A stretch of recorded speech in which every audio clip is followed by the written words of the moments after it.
Kerajaan Mataram Islam merupakan salah satu kerajaan Islam terbesar yang ada di tanah air, khususnya di Pulau Jawa.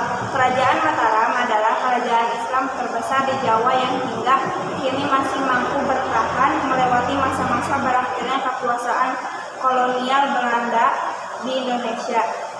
Walaupun dalam wujud yang berbeda dengan terbaginya kerajaan ini menjadi tempat pemerintah swapraja, yaitu Kesunanan Surakarta, Kesultanan Yogyakarta, Puro Mangkunegara, dan Puro Pakualaman.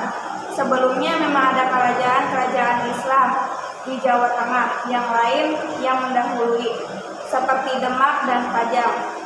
Namun sejak runtuhnya dua kerajaan itu, Mataramlah yang hingga puluhan tahun tetap eksis dan memiliki banyak kisah dan mitos yang selalu menyertai perkembangannya. Paling tidak, Mataram berkembang dengan diiringi oleh mitos perebutan kekuasaan yang panjang. Karena itu, informasi tentang kerajaan Mataram Islam tidak begitu sulit kita dapat karena hingga saat ini kerajaan tersebut masih eksis di tanah Jawa, walaupun dengan konteks yang berbeda. Tujuan karya ini disusun bertujuan untuk mengulas kembali tentang kerajaan Mataram Islam yang ada di Pulau Jawa, khususnya di Jawa Tengah. Juga untuk memberikan gambaran bagaimana keadaan kehidupan masyarakat Jawa Tengah pada masa kerajaan Mataram Islam, bagaimana kehidupan sosial, budaya, maupun politiknya. Awal berdirinya kerajaan Mataram berdiri pada tahun 1582. Pusat kerajaan ini terletak di sebelah tenggara kota Yogyakarta, yakni di Kota Gede. Awal berdirinya yaitu setelah kerajaan Demak runtuh, kerajaan Pajang merupakan satu-satunya kerajaan di Jawa Tengah. Namun demikian, Raja Pajang masih mempunyai musuh yang kuat yang berusaha menghancurkan kerajaannya. Ialah seorang yang masih keturunan keluarga kerajaan Demak yang bernama Arya Panasa. Raja kemudian membuat sebuah sayembara bahwa barang siapa mengalahkan Arya Panasa atau dan dapat membunuhnya akan diberi hadiah tanah di Pati dan Mataram, Ki Panahanan, dan Ki Penjiwa Jawi yang merupakan abdi prajurit berhasil mengalahkan dan membunuh Arya Panasa. Sutawijaya adalah anak dari Ki Pemanahan, maka tidak mungkin apabila Ki Pemanahan memberitahukannya kepada Sultan Hadiwijaya, sehingga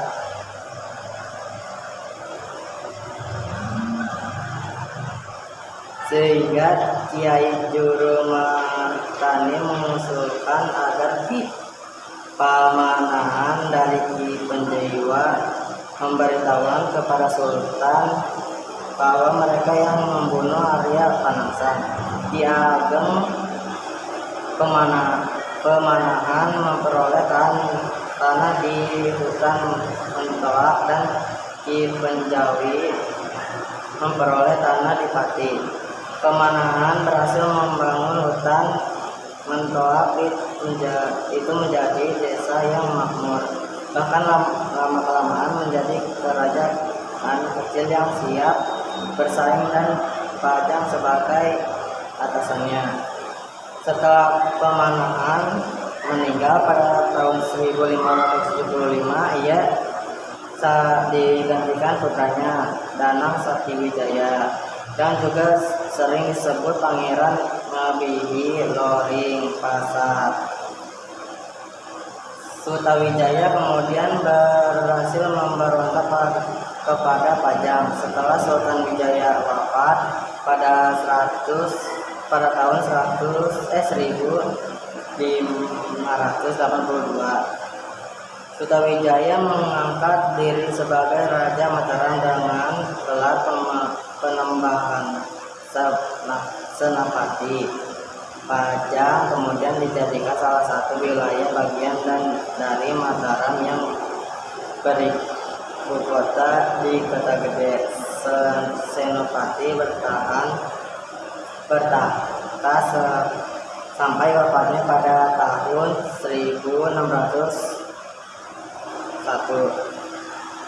Selama pemerintahnya boleh dikatakan terus menerus berperang menundukkan bupati-bupati daerah. Sultanan Demak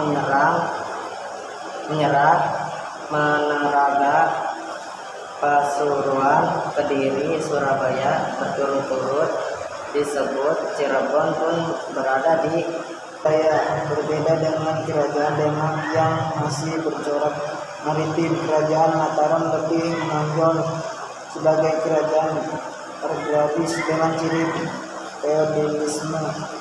Raja merupakan pemilik seluruh tanah kerajaan beserta seluruh isinya. Sultan juga memiliki peran sebagai penata agama, yaitu sebagai pengatur kehidupan agama Islam.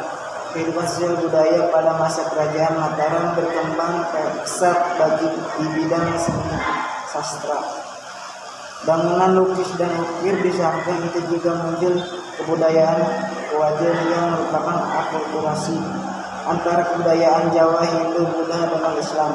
Banyak pengaruh Hindu yang masuk ke dalam kebudayaan Islam pada masa ini, misalnya gapura, candi, bentar di makam, bayat, dan perayaan Grebeg.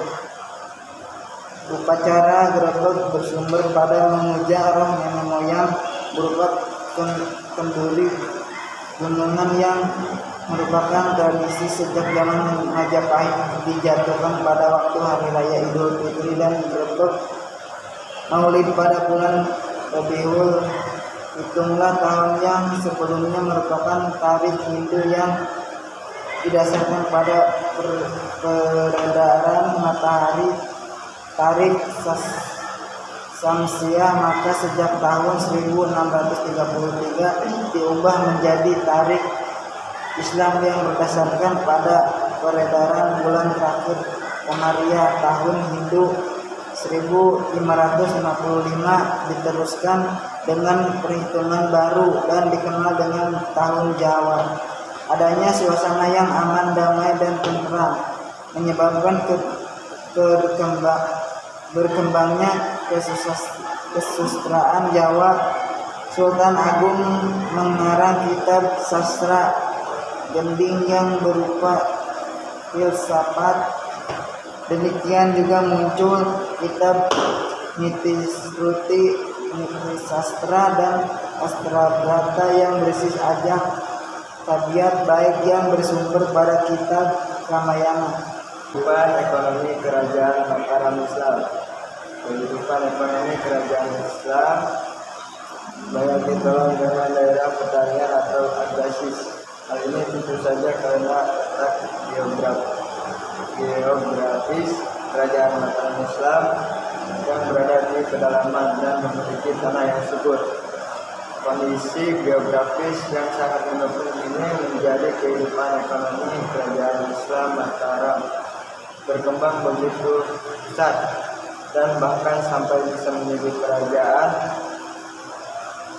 pengekspor beras terbesar pada saat itu.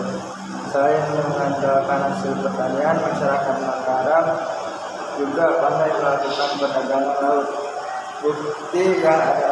Buktinya adalah karena mampu menguasai daerah-daerah pelabuhan di sepanjang pantai utara Jawa. Kekuatan ekonomi yang ditopang dengan kemampuan pertanian dan maritim ini kemudian yang menjadikan kerajaan Mataram bisa menjadi sangat kuat di Nusantara. Kerajaan Mataram Islam. 1. Ada Ki Ageng Pamanahan. 2. Ada Panembahan Senapati. 3. Ada Raden Mas Jolang. 4. Ada Raden Mas Rangsang. 5. Ada Amangkurat I. Dan yang ke-6 ada Amangkurat II. Peninggalan Kerajaan Mataram Islam. Peninggalan dari Kerajaan Mataram Islam ini dapat dibagi ke dalam beberapa bidang. Misalnya saja dalam bidang seni dan sastra. Peninggalan dari Kerajaan Mataram Islam sendiri banyak ditemukan baik di Surakarta maupun di Yogyakarta.